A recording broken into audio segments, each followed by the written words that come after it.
Sekarang kita lanjutkan di bab ataukah hadis yang kelima, yakni bab fi annaha sababun liziyadatil iman wa tajdidihi. Bahwasanya la ilaha illallah adalah merupakan sebab bertambahnya keimanan dan juga merupakan sebab diperbaharuinya keimanan. Al-hadithul khamis, hadis yang kelima, an Abi Hurairah radhiyallahu anhu qala Rasulullah sallallahu alaihi wasallam jaddidu aymanakum. Qila ya Rasulullah wa kaifa nujaddidu aymanana? Qala akthiru min qawli la ilaha illallah. Rahul Imam Ahmad wa Tabrani wa qala al-Haythami rijalu Ahmad thiqat. Dari Abu Hurairah radhiyallahu taala anhu, beliau mengatakan Rasulullah sallallahu alaihi wasallam bersabda, jaddidu aymanakum. Perbaharuilah keimanan-keimanan kalian. Dikatakan oleh para sahabat kepada Rasulullah sallallahu alaihi wasallam, ya Rasulullah, wa kaifa nujaddidu wa kaifa nujaddidu imanana? Wahai Rasulullah, bagaimana cara kita memperbaharui keimanan-keimanan kami? Qal, maka Rasul pun bersabda, aktsiru min qawli la ilaha illallah. Perbanyaklah ucapan la ilaha illallah. Ini hadisnya riwayat Imam Ahmad, Al-Imam At-Tabrani, Al-Imam Al-Haythami mengatakan rijalnya Ahmad itu adalah rijal yang thiqat, para perawinya adalah perawi yang terpercaya. Hadzal hadis fihi fawaid. Dari hadis ini terdapat padanya beberapa faidah. Minha, di antaranya adalah annal imana yanqusu wa yazid.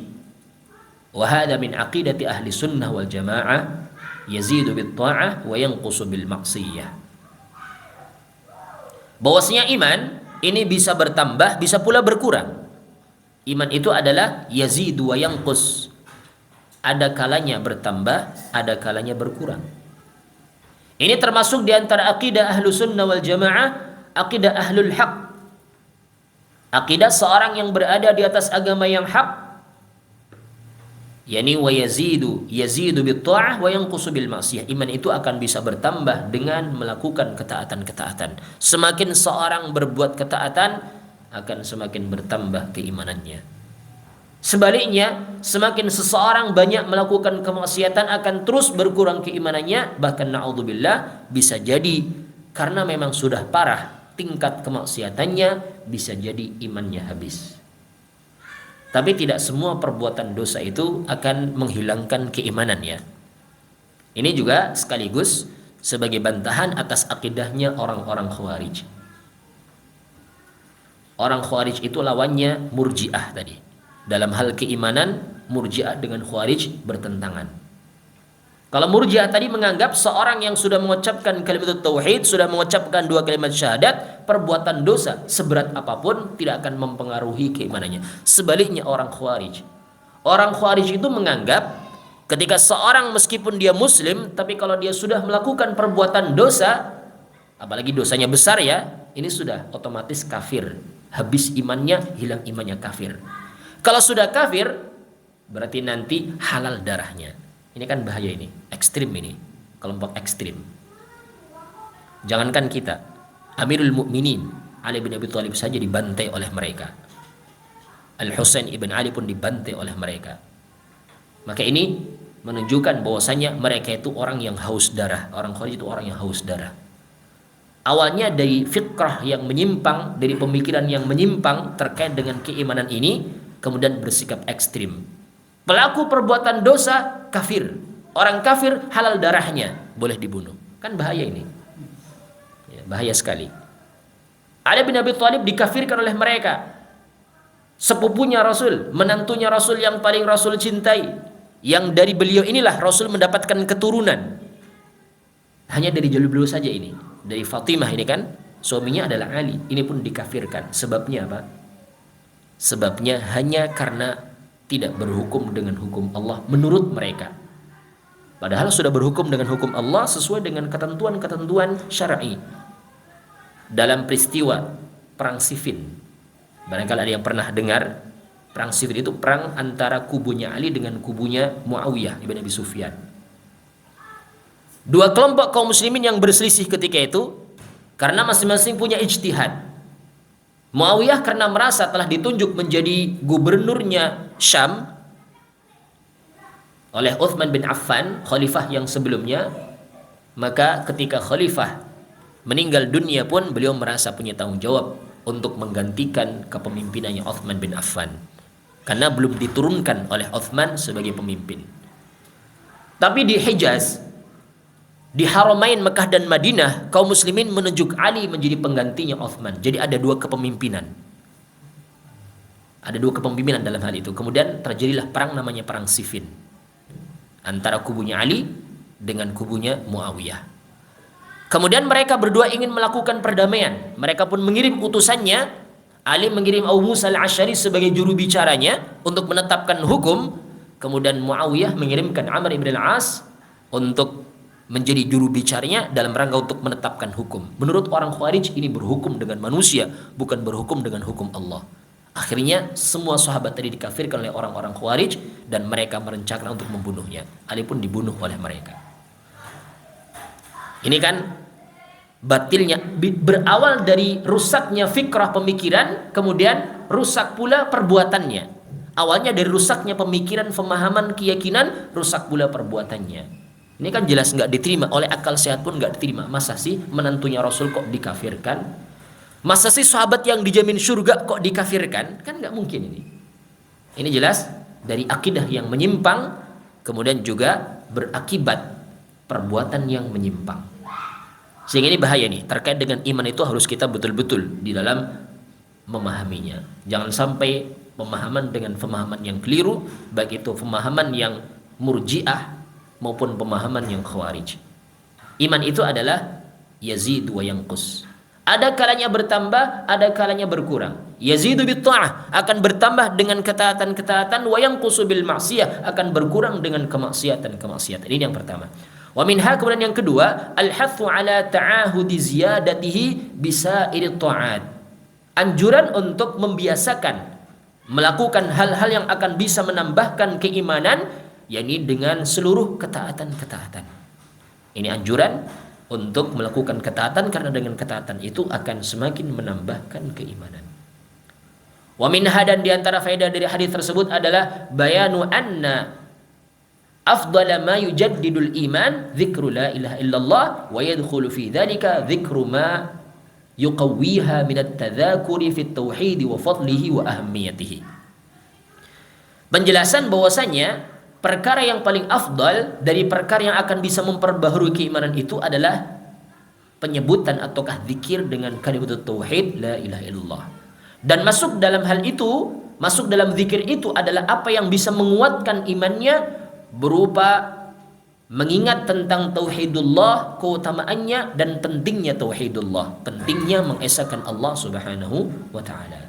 Jadi bukan cuma sekedar ucapan di lisan kalimat tauhid la ilaha illallah, tapi apa yang bisa menguatkan keimanan kita, tauhid kita. Kita membaca hadis-hadis yang menunjukkan tentang keutamaan tauhid dan pentingnya tauhid, maka ini semuanya adalah upaya-upaya untuk memperbaharui keimanan. Wa minha, dan di antara faedah dari hadis tersebut, yakni anna sabab ziyadatil iman, yakni biqauli la ilaha illallah, min haitsu annaha tuqawwi ilaqatal 'abdi bi rabbih idza 'alima haqiqatan ma'na la ilaha illallah wa annaha ta'ni la ma'buda bihaqqin illallah wa ta'ni infiraduhu bi jami'i sifatir rububiyyati wal uluhiyyati wal kamali wal jamal. Fa idza wa'a al mu'min hadha al umura فإذا وعى المؤمن هذا الأمور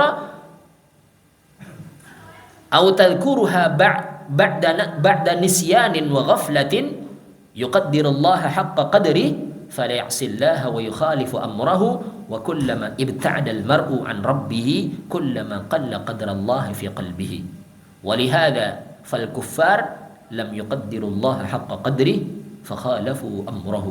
Qala ta'ala wa ma qadarullaha haqqa qadrih wa ma qadarullaha haqqa qadrih. Faedah yang selanjutnya bahwasanya di antara sebab bertambahnya keimanan tadi adalah ucapan la ilaha illallah. Kenapa hal ini bisa menjadikan sebab bertambahnya keimanan? Karena kalimat ini akan tuqawwi ilaqatal 'abdi bi rabbih, akan bisa menguatkan keterkaitan antara seorang hamba dengan Rabb-nya. Karena jika seorang hamba mengetahui hakikat dari makna la ilaha illallah, maknanya adalah la ma'budu bihaqqin illallah. Tidak ada sesembahan yang berhak disembah selain Allah Subhanahu wa taala. Ini maksudnya adalah mengesahkan Allah dengan seluruh sifat-sifat rububiyah, sifat-sifat uluhiyah, sifat-sifat kesempurnaan, sifat-sifat kebaikan. Maka kalau seorang mukmin bisa menjaga perkara ini, ataukah dia bisa mengingatnya setelah dia lupa dan setelah dia lalai, berarti dia telah memuliakan Allah dengan sebenar-benar pemuliaan. Maka jangan sampai dia mendurhakai Allah Subhanahu wa taala. Dia tidak akan mendurhakai Allah Subhanahu wa taala, tidak akan menyelisihi perintahnya Allah Subhanahu wa taala. Sebaliknya, ketika seseorang semakin jauh dari Rabb-nya, maka setiap kali sedikit pengagungannya kepada Allah dalam hatinya, maka semakin jauh pula dia dari Allah Subhanahu wa taala. Oleh karena itu orang-orang kafir, mereka itu orang-orang yang tidak memuliakan Allah dengan sebenar-benar pemuliaan. Sehingga mereka pun menyelisihi perintahnya Allah Subhanahu wa taala. Sebagaimana Allah Subhanahu wa taala berfirman, "Wa ma qadarullaha haqqa qadrih." Mereka orang-orang kafir itu tidak memuliakan Allah dengan sebenar-benar pemuliaan. Ini keterkaitan antara iman dengan perbuatan. Kemudian yang terakhir dari faidah hadis ini, fa fi dzalika anna at-tauhid tudzakiruhu wal 'amalu bihi huwa akbaru ma yuqawwil iman wa yub'idu 'anil 'isyan. Dari hadis ini kita mengetahui bahwasanya tauhid itu ini akan senantiasa mengingatkan seorang hamba kepada Allah Subhanahu wa taala. Mengingatkan seorang hamba untuk senantiasa beramal. Sehingga tauhid ini adalah merupakan perkara yang akan bisa menguatkan keimanan dan menjauhkan dari kemaksiatan. Sehingga semakin kuat tauhidnya seseorang, dia akan semakin bersemangat di dalam amalan saleh. Sebaliknya, semakin berkurangnya tauhidnya seseorang, akan semakin banyak pula dia melakukan kemaksiatan. Karena akidah yang benar itu dibuktikan dengan amalan yang benar pula. Sebaliknya, ketika akidah yang rusak pun, dia pun akan beramal dengan amalan yang rusak. Sehingga ini dua hal yang saling berkaitan erat, tidak bisa dipisahkan. Sehingga tidak bisa seorang mengatakan yang penting kan hatinya. Ketika dia berbuat maksiat kok dia mengatakan yang penting kan hatinya. Ini jelas ucapan yang batil. Ya, karena antara iman dengan amal itu kan saling berkaitan erat. Justru ketika seorang berbuat jahat, berbuat kejelekan, menunjukkan jeleknya pula akidahnya, jeleknya pula keimanannya. Cuman memang tidak sebaliknya ya. Bukan berarti orang yang berbuat kebaikan menunjukkan imannya itu bagus pula. Ya, tidak berlawanan.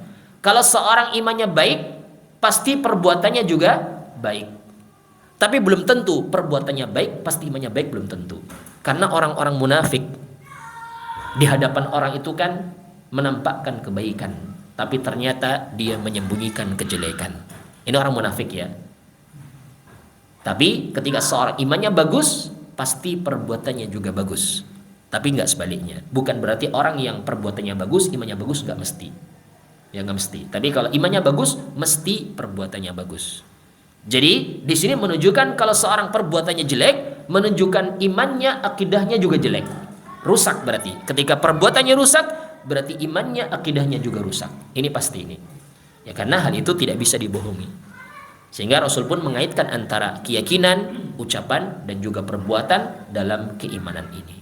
Ini walhamdulillah selesai hadis yang kelima. Insyaallah untuk hadis yang keenam kita lanjutkan di pertemuan yang lain. Allah Ta'ala a'la wa a'lam. Kita tutup dengan full majlis. Subhanakallahumma bihamdika asyhadu an la ilaha illa anta astaghfiruka wa atubu ilaik. Assalamualaikum warahmatullahi wabarakatuh.